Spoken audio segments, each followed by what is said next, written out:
नमस्ते दोस्तों, स्वागत है आपका हमारे चैनल पर। आज हम पढ़ेंगे 12वीं क्लास की मैथिली शरण गुप्त जी की कविता न रहो न निराश करो मन को। उससे पहले हम लोग आज उनकी जो कविता है, जो काव्य है, उसका हम वाक्य समझेंगे लाइन बाय लाइन। तो अंत तक जरूर, वीडियो के अंत तक जरूर बने रहिए।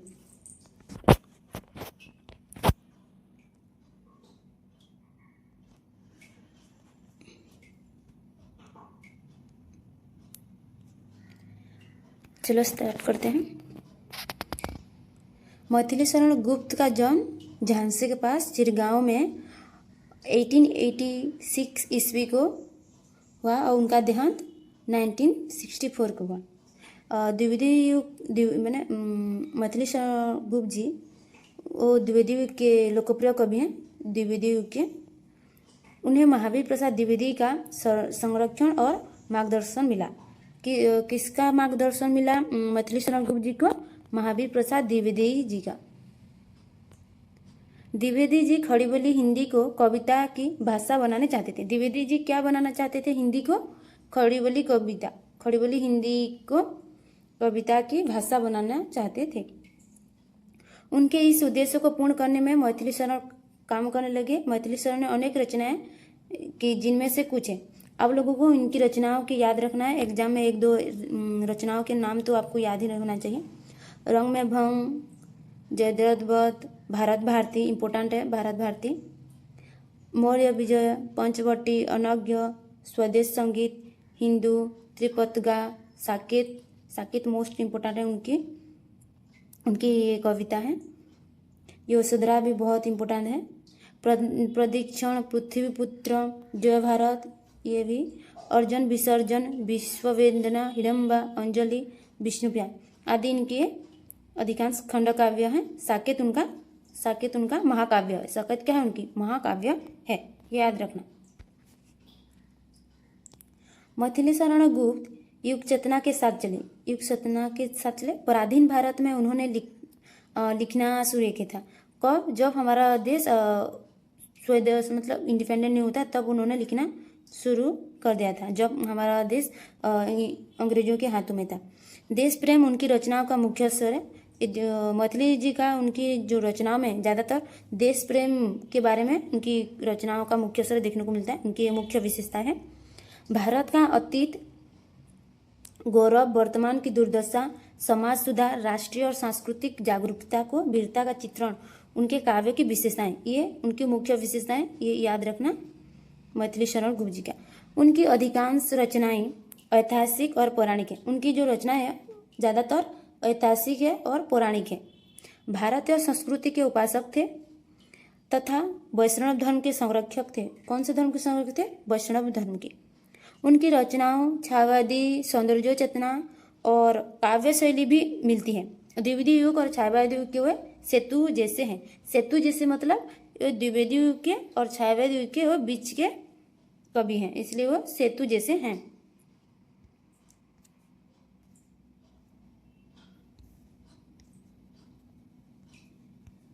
मैथिली शरण गुप्त ने काव्य भाषा के रूप में खड़ी बोली को प्रतिष्ठित किया। काव्य भाषा के रूप में किसे प्रतिष्ठित किया? खड़ी बोली को। सरल, अर्थगर्भित, मर्जित भाषा को प्रयोग उनका विशेषता है। रचनाओं में साधारण स्थल है तो काव्यात्मकता से भरी मधुर पंक्तियां भी है। राष्ट्र की आत्मा को वाणी देने के कारण उनके राष्ट्र कवि को माना था। ये इंपॉर्टेंट है। राष्ट्र की आत्मा को वाणी देने के कारण उनको राष्ट्र कवि की मान्यता मिली है। क्यों उनके राष्ट्र कवि की मान्यता मिली है मैथिली शरण गुप्त को? क्योंकि उन्होंने ज़्यादातर अपनी कविताओं में, रचनाओं में देश प्रेम के ऊपर ही रचना की, इसलिए उन्हें राष्ट्र कवि कहा जाता है। यहाँ एक उपदेशात्मक कविता दी जा रही है। जीवन में बाधाएं आती रहती हैं। उनका जो अब हम पढ़ेंगे काव्य किस से रिलेटेड है, किस क्या संदेश देता है? उपदेशात्मक है, संदेश देने वाला कविता है। जीवन किस संदेश के ऊपर है? जीवन में बाधाएं आती रहती है, परंतु उससे मनुष्य को निराश नहीं होना चाहिए। मतलब हर किसी के जीवन में जो भी दुख प्रॉब्लम आते हैं तो निराश नहीं होना चाहिए, उसका नहीं होना चाहिए। बार बार विघ्नों का सामना करने से ही सफलता मिलती है। उनका मानना है कि जो अपने प्रॉब्लम को, अपनी समस्याओं के आगे खड़े होकर उसका समाधान करता है वही उसको अपने जीवन में लक्ष्य की सफलता मिलती है। उनकी इस कविता का यही संदेश है। तो आगे बढ़ते हम पढ़ते हैं।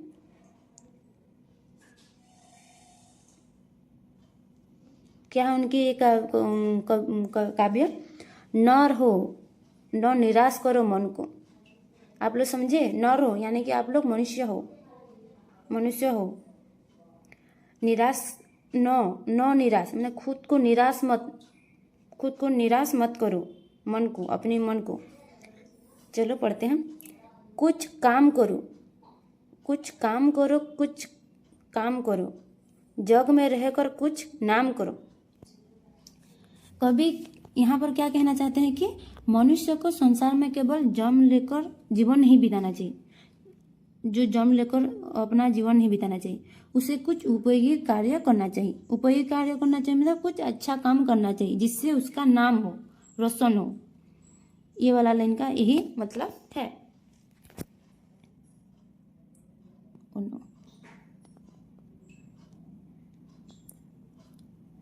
यह जन्म हुआ किस अर्थ हो, समझो समझो जिसमें यह व्यर्थ न हो। क्या कहना चाहते हैं, यह जन्म है किस अर्थ में, आपका जन्म किस अर्थ में हुआ है, समझो इसको व्यर्थ नहीं होने दो।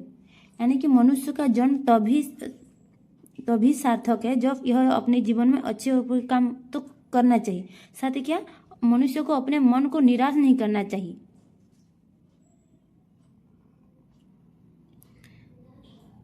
मनुष्य का जन्म तभी सार्थक है यानी कि उपयोगी है, सार्थक, जब वह अपने जीवन में अच्छे और उपयोगी कार्य करे।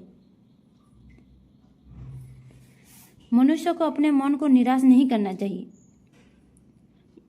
कुछ तो उपयुक्त करो मन को, न निराश करो मन को। अपने जीवन के सार्थक बनाने का प्रयास करते रहना चाहिए। संसार को केवल एक निरर्थक सपना समझकर कर्म से दूर नहीं भागना चाहिए। यानी कि आप लोग इस संसार में आए हो तो खाली मत बटो, कुछ सपना लेकर आगे बढ़ो, कर्म से दूर मत भागो। यहाँ आए हो संसार में तो कर्म यानी कुछ काम करना ही चाहिए, दूर नहीं भागना चाहिए इसे। इसका हम सरल शब्दों में समझे तो मुझे क्या मिलेगा सोचने के बजाय तो आप लोग ये समझो कि मैं क्या अच्छा कर सकता हूँ, ये सोचना चाहिए।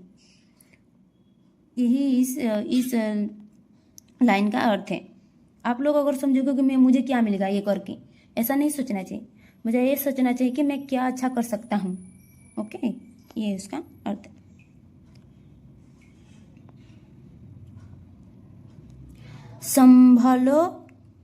संभलो कि सुयोग न जाए चला, कब व्यर्थ हुआ सदुपाय भला। कभी यहाँ पर क्या करना चाहते हैं, मनुष्य को सावधान करना चाहते हैं, करते हुए कहते हैं कि अच्छा अवसर हाथ से, सुयोग यानी कि अच्छा अवसर हाथ से निकलने नहीं देना चाहिए।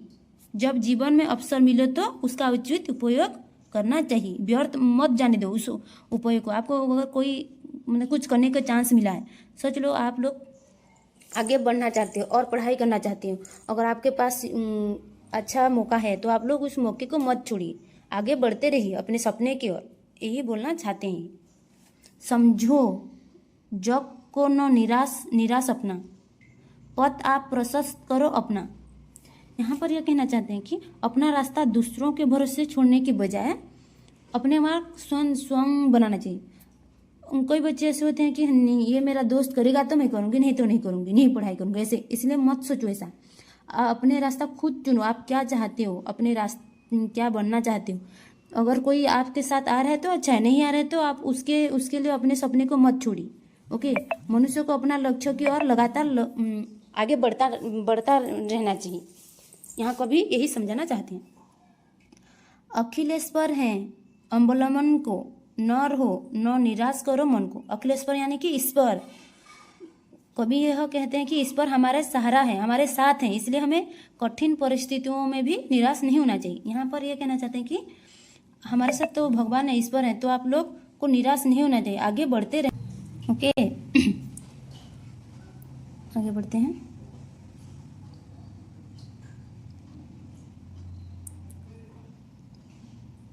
निज गौरव का मीत ज्ञान रहे, हम भी कुछ हैं यह ध्यान रहे। कवि मनुष्य को अपनी गौरव और आत्मसम्मान को बनाए रखने की शिक्षा देते हैं। निज गौरव का मीत ज्ञान रहे, अपने गौरव का अस्तित्व का हमेशा याद रहना चाहिए। हम भी कुछ हैं, यानी कि हम कुछ हैं यह ध्यान रहना चाहिए। सब जाए अभी पर मान रही, मरने पर गुंजित गान रही। कभी यह कहना चाहिए कि सब चली जाए पर मान रहे, अपने समान रहे, समान रहना चाहिए।